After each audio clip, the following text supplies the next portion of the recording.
40 years ago, there was a young baby down in the U.S. or somewhere. New York. In New York. Let me just tell the story. Yeah. Why don't you tell the story about 40 years ago? Okay then.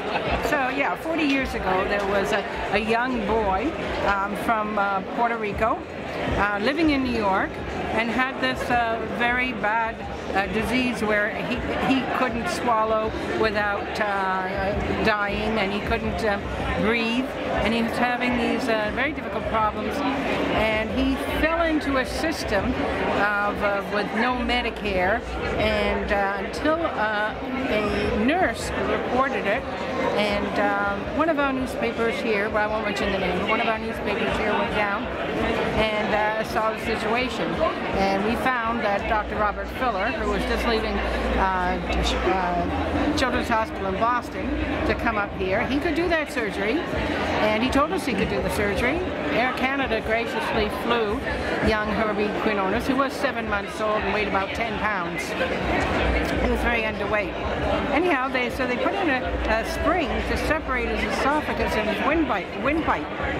But at the same time, Paul was Metro chairman, and it happened to be the year of the child. And he said, I mean, everybody was so touched by this story, you know, that you didn't get as many as you do today. And so people started sending in money to help this child, and Paul walked across the road to where the bank was just near the bay, and he opened up a bank account called HERBIE FUND. Chairman, yeah. You were so moved by this story, you wanted him as Metro chairman to get involved and do something. Yeah. And what did he, okay, maybe, so what did he say? Okay, so now, they said if we could raise $25,000, because I put together a group of 27 women, if we could raise $25,000, Paul, what would you say? That was up to 100,000? That you would say that bring the rest in? Yeah. Well, what really happened? There was no money to look after this child. The people of Toronto really stepped forward and brought money to City Hall, way beyond anyone's imagination that they could do that.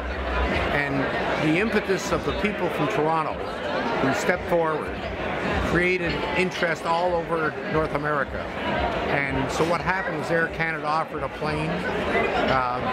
They brought Herbie to Toronto, and doctors volunteered their time and their service, and it caught fire. And it gave the hospital for sick children, and it was Gina that pushed me into it, because I would say, geez, healthcare doesn't come under the responsibility of the municipal government. And she asked me, oh, I didn't know that. I said, just baseball? I said, and she said, is baseball chasing a baseball team? And I said, I think you've got me there. Yeah. So we called to find out more information. It snowballed from there. Unbelievable outpouring of emotion from the people of Toronto. We raised close to $40,000, and when the state of New York decided to pay, because they were embarrassed to pay Herbie's medical costs, we had all this money, and the money went to starting the HERBIE Fund, because we didn't know who gave us the money, because people were just dropping the money off at City Hall. So it was just a great success story, almost by accident.